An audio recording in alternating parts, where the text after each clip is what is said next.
Sir, আপনারা আমাদের এইভাবে বিরক্ত করতে পারেন কেউ না। তোমাদের জ্বালাতন করছে না, আমরা নিজেদের কাজ করছি। যাও। কিছু শুনতে চাই না, যান এখান থেকে। আরে একজনের খুন হয়েছে, তোমরা কি বুঝতে পারছো না? তা কি হয়েছে? আমরা কি খুন করেছি নাকি? হ্যাঁ, আমরা গরিব মানুষ, ভিক্ষা করে খাই, তার মানে কি আপনারা আমাদের উপর দোষ দিয়ে দেবেন? দেখুন না, কি করছিস? অভিজিৎ, তুমি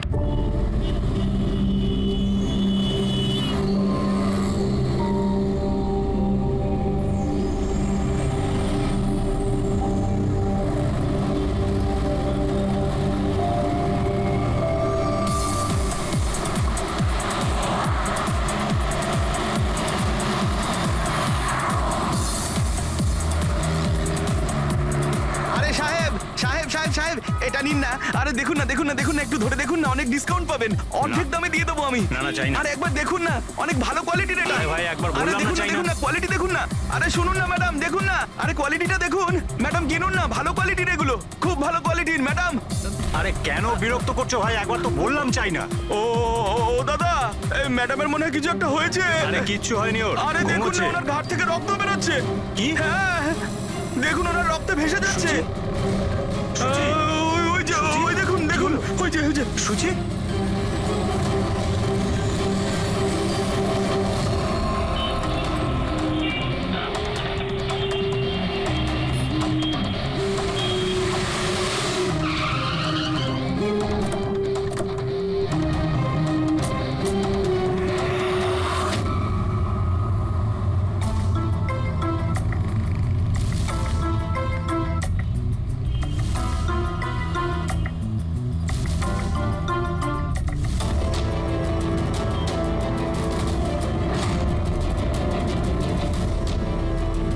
অনেক রক্ত বেরিয়েছে, মনে হচ্ছে গুলি অনেকক্ষণ আগে চলেছে।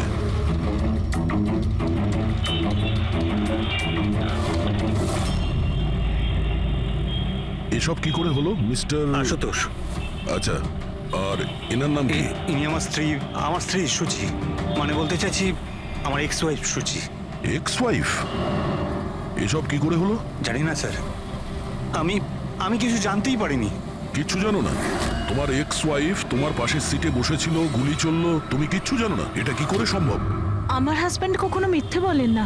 উনি যখন বলছেন উনি জানেন না, আই এম শিওর যে উনি কিছু জানেন না। আপনি আমি মিহিকা, ওনার প্রেজেন্ট ওয়াইফ। মিস্টার আশুতোষ, যখন সুচির গুলি লাগে আর পিছনের কাঁচটা ভেঙে যায়, তখন নিশ্চয়ই শব্দ হয়েছিল, আর আপনি আমাদের বলছেন আপনি কিছুই জানেন না। আসলে গাড়ির মধ্যে খুব জোরে মিউজিক সিস্টেম বাজছিল আর সুচি ঘুমিয়েছিল। আমি কিচ্ছু বুঝতে পারিনি। ওই লোকটা কিছু জিনিস বিক্রি করতে এসেছিল। ও যখন আমাকে বললো তখন আমি বুঝতে পারলাম কি সুচি। গাড়িতে মিউজিক চলছিল আর সূচি ঘুমিয়ে পড়েছিল। অদ্ভুত, প্রায়শই লোকেদের ঘুম একটু আওয়াজেই ভেঙে যায়, আর এত লাউড মিউজিকে সূচি ঘুমোচ্ছিল। স্যার, আপনাদের কথা থেকে বোঝা যাচ্ছে যে আপনারা আমাকেই সন্দেহ করছেন। স্যার, আমি এটা কেন করব? সুচি আর আমার ডিভোর্স নিশ্চয়ই হয়েছিল, কিন্তু আমরা ভালো বন্ধু ছিলাম আর আমাদের যোগাযোগও ছিল। আপনি দীনেশকে জিজ্ঞাসা করে নিন। দীনেশ? স্যার, আমি সুচির ভাই। ও ঠিকই বলছে স্যার, ডিভোর্সের পরেও ওর আর সুচির মধ্যে খুব ভালো সম্পর্ক ছিল, কখনো কোনো ঝামেলা হয়নি। আচ্ছা, তো আপনারা কোথায় যাচ্ছিলেন বলুন তো? আমাদের মেয়ে রুহি বোর্ডিং স্কুল থেকে ফিরছিল।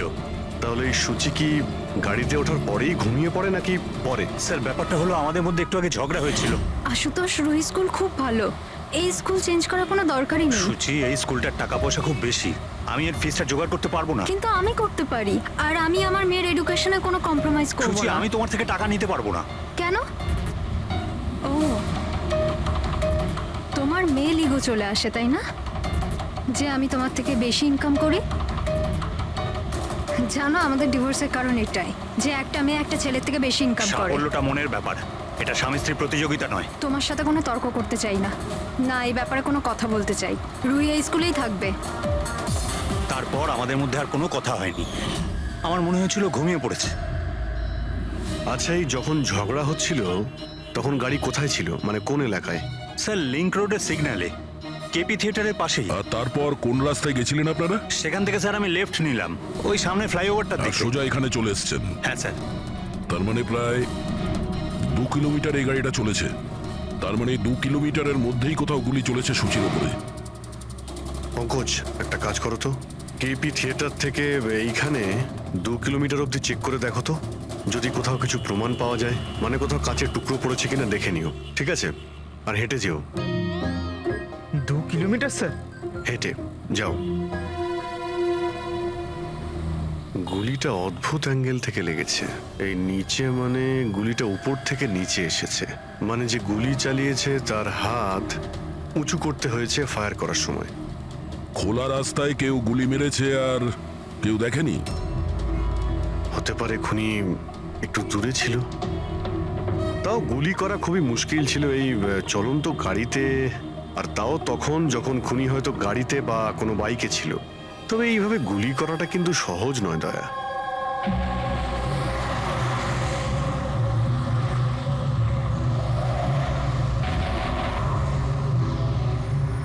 রাস্তায় কোথাও গাড়ি দাঁড় করিয়েছিলে তুমি? সিগন্যালে দাঁড়িয়েছিলাম একবার, ব্যাস, আর কোথাও নয়। যদি সিগন্যালেও কেউ গুলি চালায় কিংবা অন্য কোথা থেকেও যদি গুলি চালায়, তাহলে এম করার সময় তো টাইম লাগবে। তাহলে কেউ গুলি মারতে কাউকে দেখলো না কি করে? হ্যালো, হ্যাঁ স্যার, ঠিক আছে স্যার, আমরা পৌঁছাচ্ছি। কি হয়েছে? এসিপি স্যারের ফোন ছিল, আর একটা লাশ পাওয়া গেছে কামরি ব্রিজের নিচে।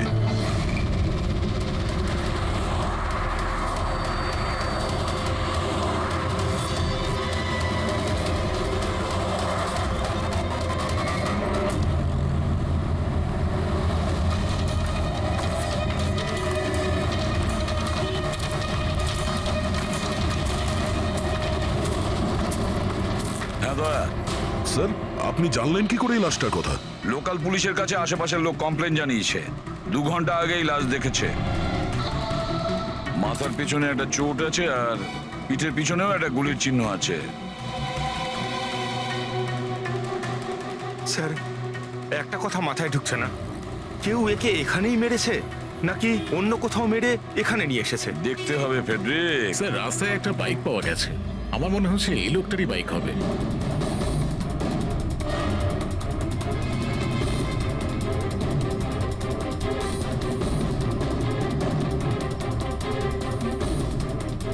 Skid mark.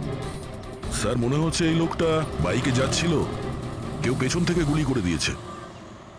ডিসব্যালেন্স হয়ে গেছে, গাড়ি বাইক স্কিড হয়ে এখানে কারোর সঙ্গে ধাক্কা লাগিয়েছে, আর ওর বডি এখানে নিচে পড়ে গেছে। মাথায় চোট ওই সময় লেগেছে স্যার।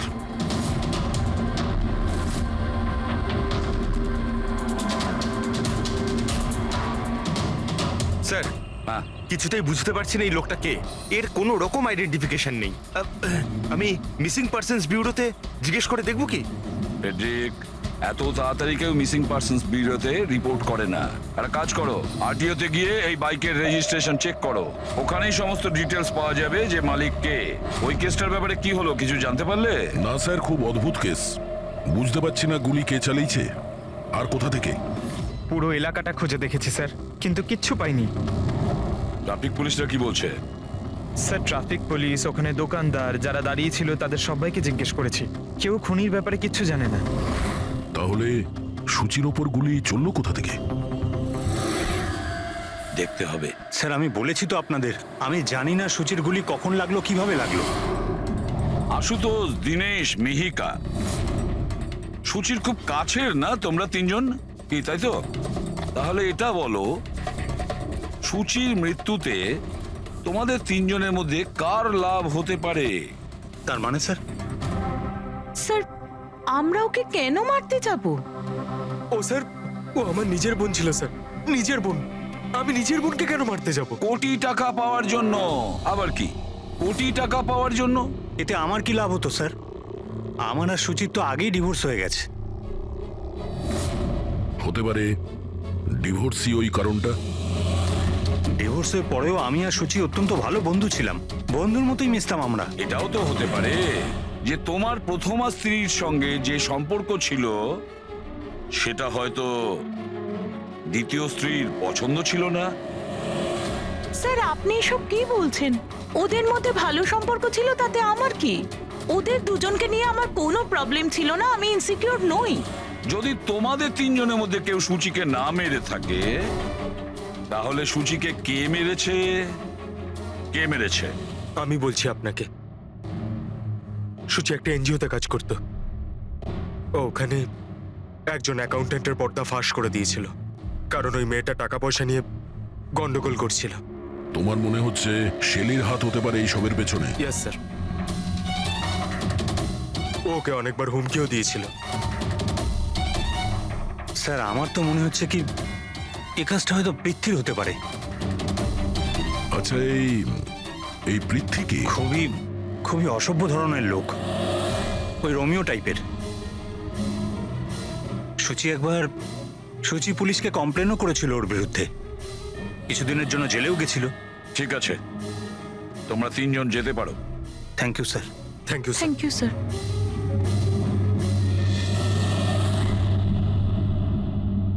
স্যার, তিনজনকেই বিশ্বাস হচ্ছে না। এই তিনজনের ওপর কড়া নজর রাখো। আর দয়া, স্যার, শেলি আর পৃথ্বী, ওদের দুজনকে বিউরোতে ডাকো। স্যার, হ্যাঁ, আরটিও থেকে বাইকের মালিকের খবর পেয়ে গেছি। স্যার পৃথ্বী আর শেলির ফোন আনরিচেবল আসছে, তাই আমি ফ্রেডিকে বলেছি ওদের মোবাইল ফোনটা ট্রেস করতে। এ তো আমাদের ডেলিভারি বয় বিবেক। স্যার আমাদের বাইক তো ওই চালাতো। স্যার ওকে কে মেরে দিল? সেটা খোঁজারই চেষ্টা করছি। আচ্ছা, এই বিবেকের কারোর সঙ্গে কোনো শত্রুতা ছিল কি? না স্যার, ও তো খুবই সাদাসিধে ভালো ছেলে ছিল। কবে থেকে কাজ করছিল এখানে? গত 1 মাস ধরে রাজস্থান থেকে এসেছিল, খুব পরিশ্রমী ছিল। স্যার ও তো শহরে কাউকে চিনতও না। এ কোথায় যাচ্ছিল ডেলিভারি করতে? কোথাও নয় স্যার, আজ তো ওর ছুটি ছিল, ওই জন্য আমার বাইক নিয়ে ঘুরতে বেরিয়েছিল। আচ্ছা, ওর বাড়ির অ্যাড্রেস দিতে পারবেন? স্যার ওর বাড়ির অ্যাড্রেস তো নেই, ও এই দোকানেই শুতো। আচ্ছা, জিনিসপত্র কিছু? স্যার এই ওর একটা বাক্স আছে। এটা?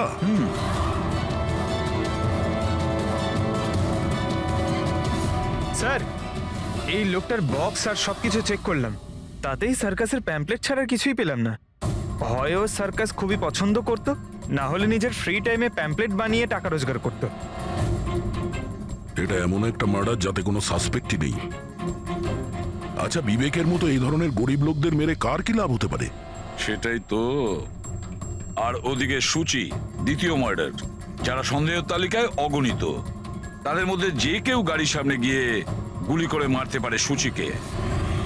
না বস, আই এম সরি বাট আমি তোমার সঙ্গে একমত হতে পারছি না। কোন কথা? সেটা এই যে কেউ একে পাশ থেকে গুলি করেছে। তার মানে? স্যার তার মানে এটা।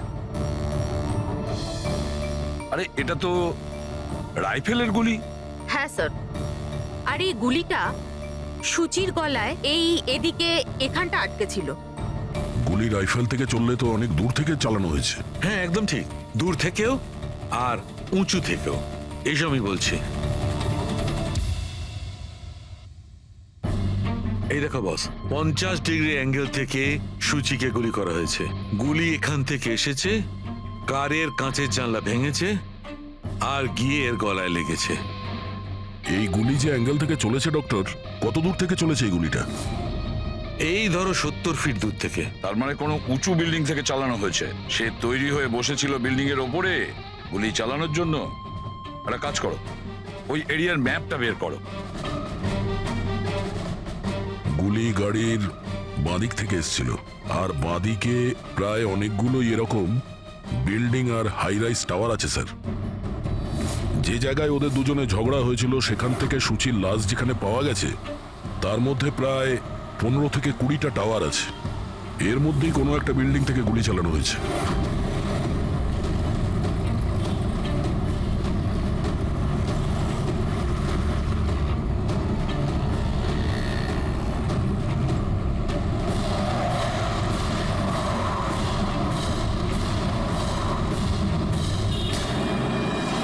বাস ঠিক আছে।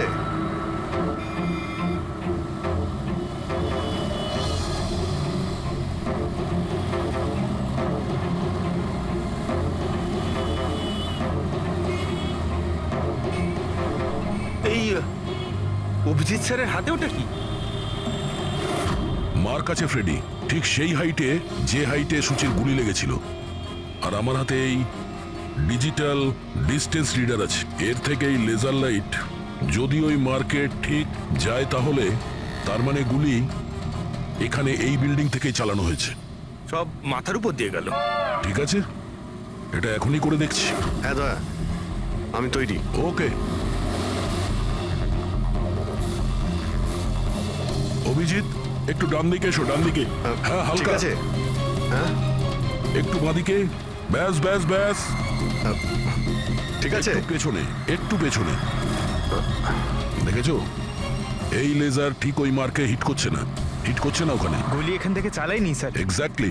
আরে স্নাইপারের কাছে অত সময় ছিল না নিশানা ঠিক করার জন্য যখন ও সূচিকে গুলি চালিয়েছিল। একটা কাজ করি, অন্য কোনো বিল্ডিং এ যাই। ঠিক আছে, চলো।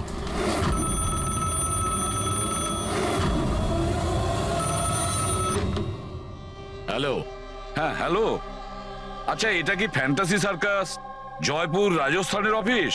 হ্যাঁ ঠিকই, বলুন। দেখুন, আমি মুম্বাই সিআইডি থেকে এসিপি পদ্মমান বলছি। আপনার ওখানে কোনো বিবেক নামে কেউ কাজ করতো? হ্যাঁ হ্যাঁ, বিবেককে আমি চিনি তো। ও এই সার্কাসেই কাজ করতো। কেন, কি হয়েছে? কি কাজ করতো বলতে পারবেন আপনি? দেখুন স্যার, আপনার সঙ্গে সারাদিন ফোনে কথা বললে আমার শো ক্যান্সেল হয়ে যাবে। আমি আপনার কথা আমার মালিককে বলে দিচ্ছি, উনি আপনাকে ফোন করে নেবেন। ঠিক আছে? হ্যালো।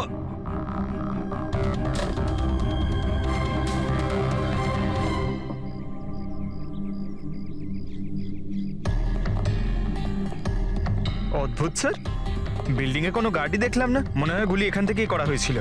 দেখছি। হ্যাঁ অভিজিৎ, রেডি আছো?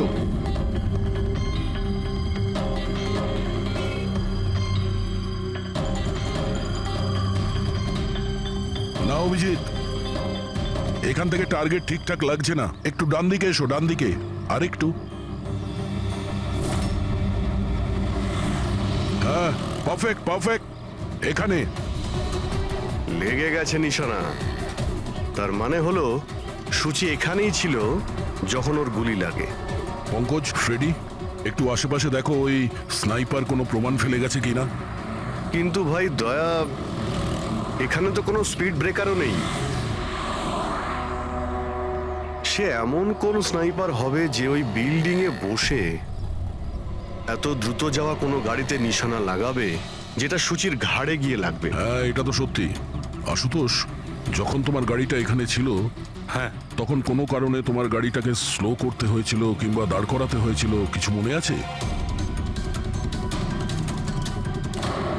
হ্যাঁ স্যার, আমি যখন ড্রাইভ করছিলাম তো গাড়ির সামনে একটা ভিখারি এসে গেছিল আর আমায় ব্রেক করতে হয়েছিল। ভিখারি?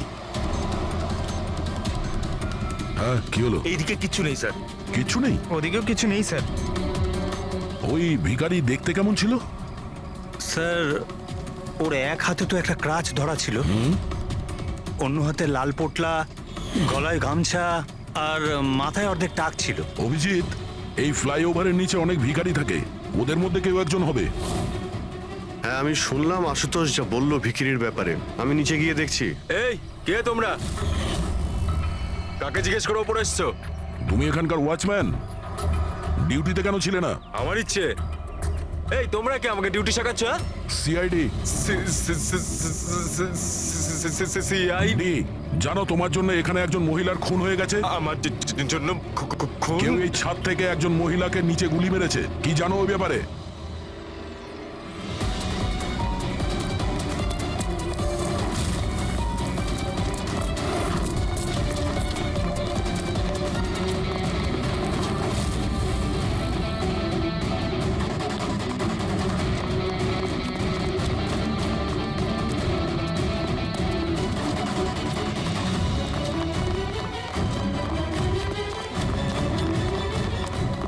এই দাঁড়া বলছি। স্যার, স্যার আমি কিছু করিনি স্যার। স্যার আমাকে ছেড়ে দিন স্যার, আমি কিছু করিনি। কিচ্ছু করিসনি? কিচ্ছু করিসনি তুই? চল। আমি ভয় পেয়ে গেছিলাম স্যার। কেন ভয় পেয়েছিলি? কি জানিস এই খুনের ব্যাপারে? স্যার, আমি টাকা নিয়েছিলাম, কিন্তু এটা বলেনি যে ও কাউকে খুন করতে চলেছে স্যার। কে ছিল ওই লোকটা? আগে কোনোদিনও দেখিনি স্যার। ও বলেছিল যে ও বিল্ডিং এর ছাদে গিয়ে ওর গার্লফ্রেন্ডকে প্রপোজ করতে চায়। স্যার ও 2 ঘন্টার জন্য 15,000 টাকা দিয়েছিল স্যার। আমি তো এত টাকা এক মাসেও কামাইনি স্যার কোনোদিনও। স্যার ও হেলমেট পরেছিল আর চোখে চশমাও ছিল।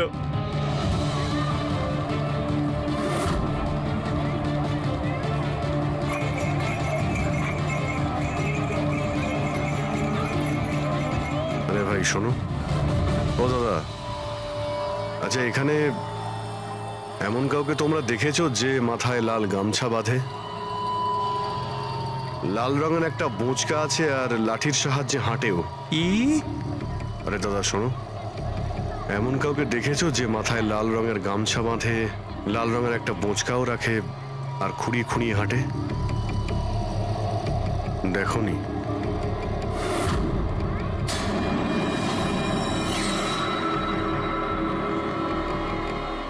আরে ভাই শোনো, আরে ভাই শোনো, একটু কথা আছে। এই যে আরে এই, কি করছো ভাই? দাঁড়াও, আরে ভাই দাঁড়াও।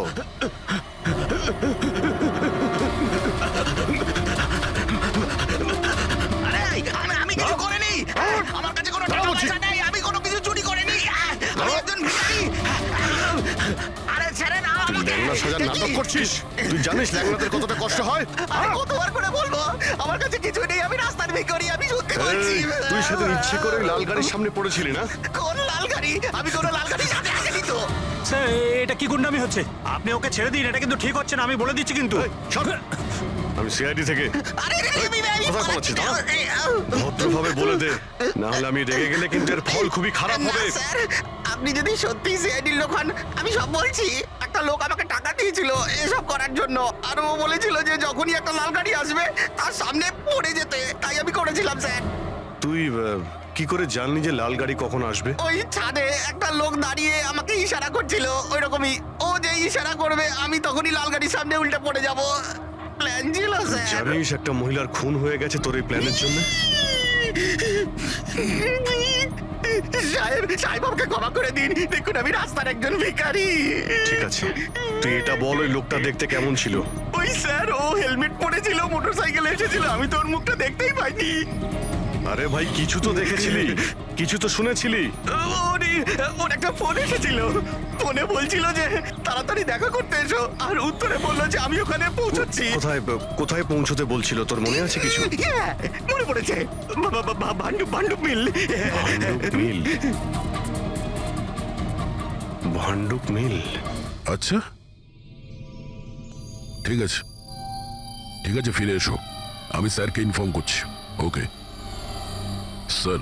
হ্যাঁ অভিজিৎ ভান্ডুপ মিল থেকে ফিরে আসছে।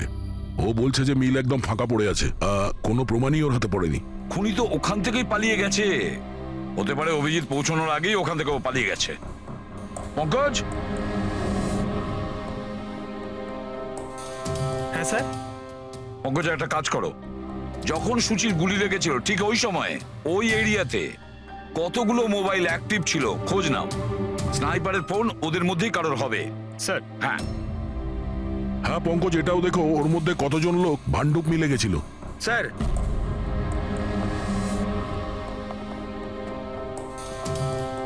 স্যার এ হলো শৈলী, এনজিওর অ্যাকাউন্টেন্ট। সুচি একটা এনজিওতে কাজ করত। ও ওখানে একজন অ্যাকাউন্টেন্টের পর্দা ফাঁস করে দিয়েছিল। আর এ হলো পৃথ্বী, যার বিরুদ্ধে সুচি রিপোর্ট লিখিয়েছিল। সুচি পুলিশে কমপ্লেনও করেছিল ওর বিরুদ্ধে, কিছুদিনের জন্য জেলেও গেছিল। আপনারা কি করে ভাবলেন যে সুচির মৃত্যুর জন্য আমি দায়ী? হ্যাঁ স্যার, আমিও তো এমন কিছুই করিনি, আমি তো কারোর মার্ডার করিনি স্যার। শেলি তোমার চাকরি চলে গেছিল সুচির জন্যে, আর তারপর থেকে তোমার এখনো পর্যন্ত কোনো চাকরি পাওইনি। ধার করে করে সংসারে খরচা চালাচ্ছ তুমি। হ্যাঁ, আর পৃথ্বী, 1 সপ্তাহ তুমি জেলে ছিলে, নিজের এরিয়াতে তোমার খুব বদনাম হয়েছে, তাই তো? তো কি হয়েছে? যদি আমার কোনো বদনামের ভয় থাকতো তাহলে বাড়ি বদলে নিতাম, কারণ মার্ডার করতে যাবোই বা কেন আমি? আর স্যার এমনটা নয় যে আমি কোথাও চাকরি পাচ্ছি না, বলতে পারেন আমি আমার মতো কোথাও চাকরি পাচ্ছি না, এই জন্য আমি কোথাও জয়েন করছি না। আপনাদের আশুতোষ আর তার নতুন স্ত্রী, তাকে এসব প্রশ্ন করা উচিত। ওদের জীবন সুখী নয়, কিন্তু সবাইকে দেখিয়ে বেড়ায়। আশুতোষ তো সুচির কাছে ফিরে যেতে চাইছে। হয়তো ও নতুন স্ত্রীকে নিয়ে খুশি নয়, তাই। আর স্যার সুচির না ওর ভাইয়ের সাথেও বনিবনা ছিল না, সব সময় না ফোনে ঝগড়া করতে থাকতো। আচ্ছা, আর কি ব্যাপার নিয়ে ঝগড়া হতো এদের দুই ভাই বোনের মধ্যে? আসলে স্যার দিনেশ আশুতোষকে হুমকি দিয়েছিল ও সুচির থেকে দূরে থাকার জন্য। হয়তো সুচির এটা পছন্দ হয়নি। আর স্যার ও আমাকে আর একটা কথা বলেছিল, মেয়েকা হিংসে করে ওর আর আশুতোষের মেলামেশায়। 100% মনে হয় এদের মধ্যেই কেউ একজন ওকে মার্ডার করেছে। হ্যাঁ স্যার। আচ্ছা, ঠিক আছে, যেতে পারো তোমরা দুজন, কিন্তু একটা কথা ভালো করে মনে রাখবে, যতক্ষণ না আমাদের ইনভেস্টিগেশন শেষ হচ্ছে তোমরা শহর ছেড়ে বাইরে যাবে না।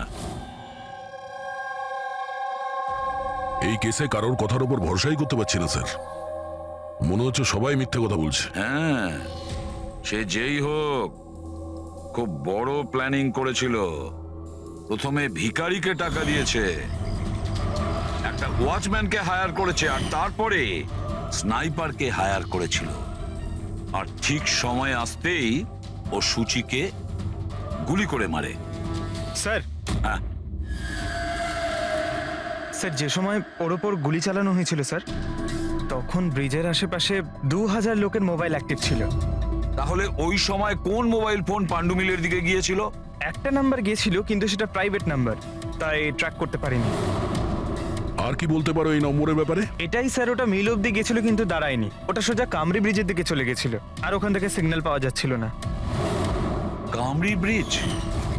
স্যার বিবেকের লাশটাও তো আমরা ওখানেই পেয়েছি, এটা কোনো কোইন্সিডেন্ট হতে পারে না? রাজস্থানে বিবেকের বাড়িতে ফোন করি, ওর ব্যাপারে পুলিশ কি ইনফরমেশন জোগাড় করলো জানতে হবে। দয়া, এই বিবেকও তো খুনি হতে পারে। কেউ বিবেককে খুন করে দিয়েছে? একজন খুনির খুন? অনেক কিছুই হতে পারে ফেডরিক,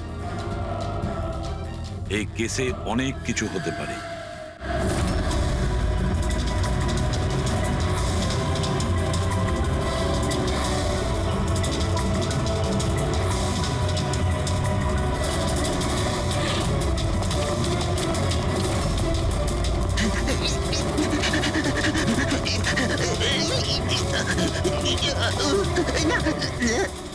আরে তুই বারবার পালাস কেন? হ্যাঁ, বারবার আপনারা আমার পিছনে পড়ে আছেন কেন? পিছনে তোর সঙ্গে কথা আছে। আমি কিছু কথা বলতে চাই না। অনেক হয়ে গেছে স্যার, আপনারা আমাদের এইভাবে বিরক্ত করতে পারেন কেউ না। তোমাদের জ্বালাতন করছে না, আমরা নিজেদের কাজ করছি। যাও। কিছু শুনতে চাই না, যান এখান থেকে। আরে একজনের খুন হয়েছে, তোমরা কি বুঝতে পারছো না? তা কি হয়েছে? আমরা কি খুন করেছি নাকি? হ্যাঁ, আমরা গরিব মানুষ, ভিক্ষা করে খাই, তার মানে কি আপনারা আমাদের উপর দোষ দিয়ে দেবেন? হ্যাঁ, দেখুন না।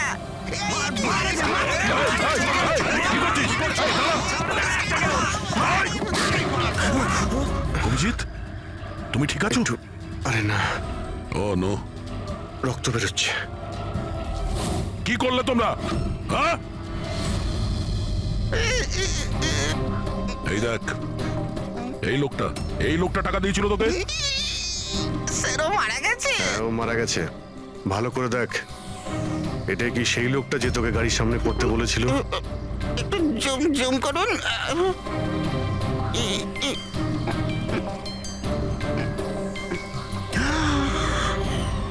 এমন ঘড়ি তো ও পড়েছিল।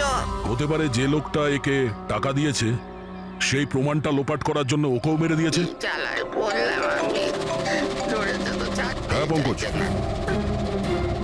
হ্যাঁ, আচ্ছা, ও ঠিক আছে, ঠিক আছে, ওকে ওকে, থ্যাংক ইউ। পঙ্কজের ফোন ছিল, বলছিল যে বিবেক রাজস্থানে কোনো সার্কাসে কাজ করত, নিশানাবাদ ছিল।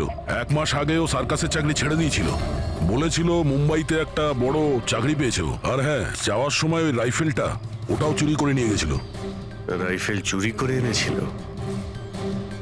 হয়তো সুচির সুপারি নিয়ে এখানে এসেছিল, আর দোকানে এই জন্য কাজ করতো যাতে ওকে কেউ সন্দেহ না করে। হ্যাঁ, আর এই পুরো ষড়যন্ত্রের যে মাস্টার মাইন্ড, সে নিশ্চয়ই রাজস্থানে গেছিল বিবেককে সুপারি দেওয়ার জন্য। কে হতে পারে এই মাস্টার মাইন্ড, যাকে চোখের সামনে দেখেও ধরতে পারছি না?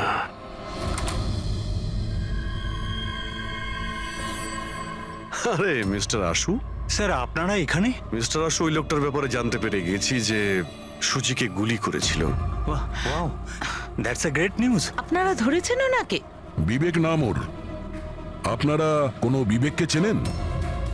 না তো। অদ্ভুত ব্যাপার, আপনি কোনো বিবেককে চেনেন না, কিন্তু 15 বার কল করেছেন আপনি আপনার ফোন থেকে বিবেককে। কি বলছেন? আমি যখন বলছি কোনো বিবেককে জানিই না, তাহলে তাহলে আমি ওকে ফোন কেন করবো স্যার? শুধু এটাই নয়, ওর সঙ্গে দেখা করতে তুমি রাজস্থানেও গিয়েছিলে। সার্কাসে ওর গুলি চালানোর ক্ষমতাটা দেখে তোমার এত পছন্দ হয়েছিল যে সূচিকে মারার কন্ট্রাক্টও দিয়ে দিয়েছিল ওকে। 1 মিনিট স্যার, 1 মিনিট। এটা সত্যি যে একটা বিজনেস ট্রিপের জন্য আমি রাজস্থান গিয়েছিলাম, কিন্তু আমি কোনো সার্কাসে যাইনি স্যার। আর আমি যখন কোনো বিবেককে চিনি না, তো তাকে ফোন কেন করবো? তাহলে কি তোমার এই ফোন রেকর্ড মিথ্যে কথা বলছে? স্যার, এটা হতে পারে কি আমার ফোন থেকে অন্য কেউ ওকে ফোনটা করেছে আমার না থাকার সুযোগে। আচ্ছা, তাহলে কি আপনি আপনার ফোন যে কোনো জায়গাতে ফেলে রাখেন নাকি? না স্যার। হ্যাঁ ডক্টর। আচ্ছা ঠিক আছে ডক্টর। ওকে ডক্টর। ডক্টর সালুখের ফোন ছিল, আমাদের ফরেন্সিক ল্যাবে যেতে বলেছেন আশুতোষকে নিয়ে।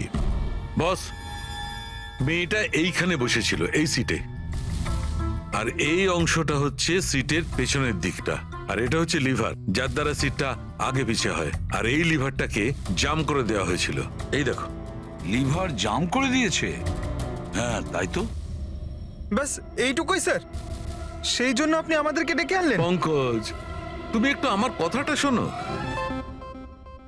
সূত্র এইটা নয় যে লিভারটা আটকে দেওয়া হয়েছে, সূত্রটা এই যে এটাকে জেনে বুঝে আটকে দেওয়া হয়েছে। কিন্তু স্যার, কেউ জেনে বুঝে সিটটাকে খারাপ করবে কেন? এটাও তো আমরাও ভাবছিলাম। আশুতোষ, তোমার এই গাড়ির সিট কবে থেকে এরকম হয়ে আছে? মানে কবে থেকে পেছনে আটকে আছে? স্যার, পরশু রাত অবধি তো ঠিক ছিল, কিন্তু কাল সকালে যখন বেরোলাম তখন রিক্লাইন কাজ করছিল না। আমার হাতে ঠিক করার মতো অত সময় ছিল না বলে এমনি বেরিয়ে গেলাম। ডক্টর সালুখে, সিটটা খারাপ হওয়া এই কেসটার সাথে কি সম্পর্ক? সম্পর্ক আছে ফ্রেডি। সম্পর্কটা হচ্ছে এইটা যে খুনি চাইছিল সিটটা পেছনে হেলে থাকে, সূচির পজিশনটা এইরকম থাকবে পেছনের দিকে। স্যার, ও যদি সামনে বসতো বা পেছনে বসতো তাতে খুনির কি এসে যায়? খুনির তো গুলি করারই ছিল। পঙ্কজ, তুমি এক কাজ করো, এখানে তুমি গাড়ির সিটটায় বসো। সারিকা, তুমি সূচির জায়গায় বসো। এবার ধরে নাও আমি সুচি। আমি যখন এই সিটটায় বসেছিলাম তখন আমার মাথাটা এরকম ছিল। বস, সূচির এইভাবে বসার সুবিধাটা খুনি তখনই পাবে যখন ওর এম সূচি নয়, ড্রাইভিং সিটে বসা লোকটি হবে, মানে আশুতোষ হওয়ার কথা। কিন্তু আশুতোষকে কোনো কারণে খুব ব্রেক চাপতে হয়, ব্রেকের কারণে ঝটকা লাগে, আর সেই ঝটকায় সূচি ঝুঁকে যায়। আর বস, আশুতোষকে লাগার পরিবর্তে সূচির গুলি লাগে। স্যার, তার মানে আশুতোষ খুনি নয়, কিন্তু কেউ ওর খুন করতে চাইছিল। দয়া,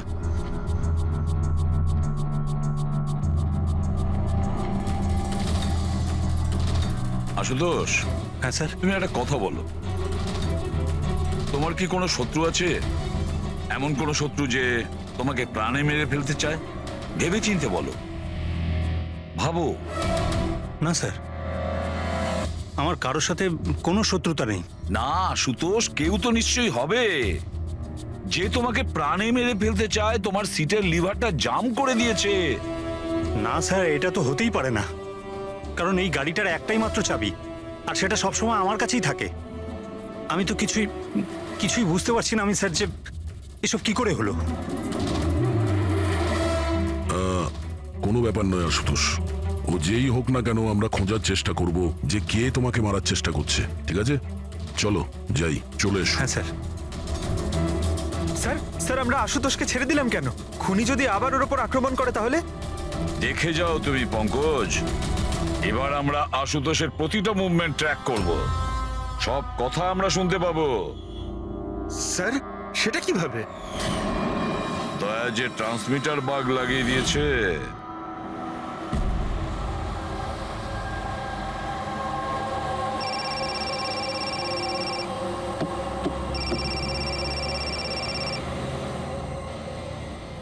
হ্যালো, হ্যাঁ বলো। আচ্ছা, ওকে চলে এসো বাড়িতে। ওখানে? কিন্তু ওই জায়গাটা তো বন্ধ না? ঠিক আছে, আসছি।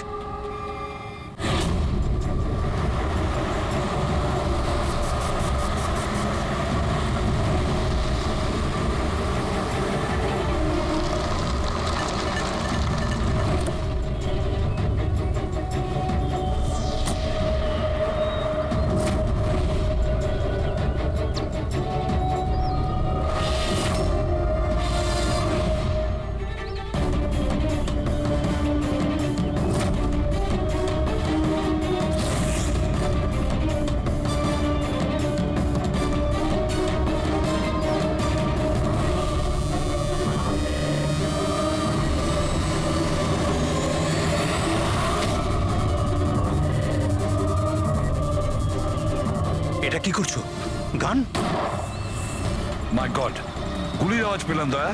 তাড়াতাড়ি চলো, আবার একটা যেন খুন না হয়। স্যার এই তো আমরা পৌঁছচ্ছি। স্যার, হ্যাঁ, আমাদের যে এই সাসপেক্ট আছে, এক্ষুনি খবর পেলাম যে ও রাজস্থান গিয়েছিল আশুতোষকে ফলো করতে করতে। ও তো আশুতোষের খুব কাছের লোক ছিল।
দিনেশ স্যার, আমি সুচির ভাই। মরে গেছে স্যার। আমি কিছু করিনি স্যার। এই আমাকে মারতে চেয়েছিল। এই আমায় মারতে চেয়েছিল। কেন মারতে চেয়েছিল এ? স্যার, এর মনে হতো যে এর বোনের সর্বনাশের জন্য আমিই দায়ী। বিয়ের পর সুচি ডিপ্রেশনে চলে গেছিল, আর তাই ও নিজেই নিজেকে মারারও চেষ্টা করেছিল। আর এই সমস্ত আমি কিছুই জানতাম না স্যার, একদমই জানতাম না। আর আমার এই না জানার কারণেই এই দুজনের মৃত্যুর কারণ আমি হয়ে গেলাম স্যার। এটা সম্পূর্ণ না জানার কারণে। পঙ্কজ, একে ছায়া নিয়ে বসাও, ঠিক ফরেন্সিক ল্যাবে পাঠিয়ে দাও।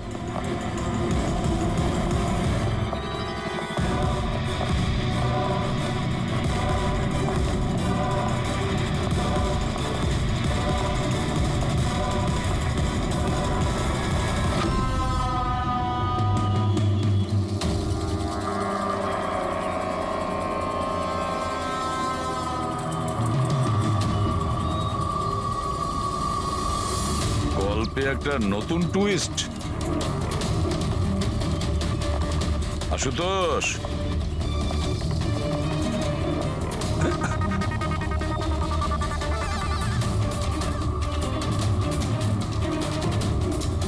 এটা কি চেনো? না স্যার, আমি ঠিক জানি না। জানো না? এক্ষুনি জেনে যাবে। পঙ্কজ, চেক করো ওকে। কিন্তু কেন? হাত উঁচু করুন, জানতে পেরে যাবেন আপনি। স্যার, আমি তো কিচ্ছু করিনি, আমি নিরপরাধ। আপনারা কেন আমার তল্লাশি নিচ্ছেন? আমার কথা বিশ্বাস করুন স্যার, আমার কাছে কিছু।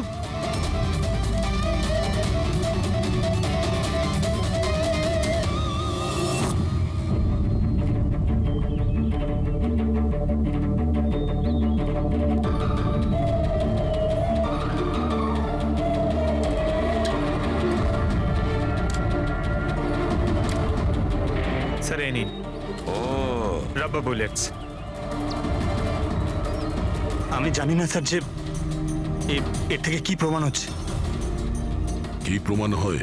হ্যাঁ, তুমি এই বন্দুক দিয়ে দিনেশের খুন করেছো, আসল বুলেট দিয়ে। হ্যাঁ, তাহলে এই গানটা কি করে এলো তোমার কাছে? আর ওই নকল রাবার বুলেট ওটা কি করে ফায়ার হলো আর কখন? স্যার প্ল্যান আমিই করেছিলাম, A to Z পুরো প্ল্যান আমার। সুচির মৃত্যু, দিনেশের মৃত্যু, আর ওই প্ল্যানটাও এই জন্য যে আপনাদের মনে হয় যে সুচির মৃত্যুটা ভুল করে হয়েছে, কিন্তু আসল টার্গেট আমিই ছিলাম। আর আপনাদের সন্দেহ যাতে দিনেশের উপর যায়, কিন্তু সমস্ত প্ল্যানটা নষ্ট হয়ে গেল, সবকিছু জ্বলে গেল। কেন মেরেছো তুমি সুচিকে? সুচিকে মেরে তুমি কি পেলে? সুচি আমার মেয়ে রুহিকে নিয়ে চিরকালের জন্য দেশ ছেড়ে চলে যেতে চেয়েছিল, আর এই কথাটাও আমার কাছে লুকিয়ে ছিল। আপনারাই বলুন স্যার, আমার একমাত্র মেয়েকে নিজের থেকে দূর কিভাবে করতে দিতাম? আর সেই জন্য তুমি বিবেক মানে একজন শার্প শুটারকে টাকা দিয়েছো নিজের স্ত্রী সুচিকে মেরে ফেলার জন্য, আর যেই ও তোমার কাজ শেষ করেছে ওকেও মেরে দিয়েছো। তুমি দিনেশকে কি এমন কথা বলেছিলে যে ও মারার জন্য তোমাকে এখানে চলে এলো? আমি আমার ওয়াইফকে দিনেশের কাছে পাঠালাম। কি?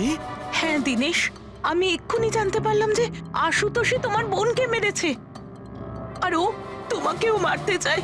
না না, আমি ওকে ছাড়বো না, মেরেই ফেলবো আমি ওকে। দিনেশ পাগল হয়ে গেছো নাকি? খুন করবে তুমি? ও আমার বোনকে মেরে ফেলেছে, আমি ওকে ছাড়বো না। আমার বোনকে এভাবে মেরে ফেলার আগেও একবারও ভাবলো না। না, যাই হয়ে যাক না কেন আমি ওকে ছাড়বো না, দিনেশ, আমি ওকে কিছুতেই দিনেশ, ছাড়বো না। দাঁড়াও, আমার কথা শোনো।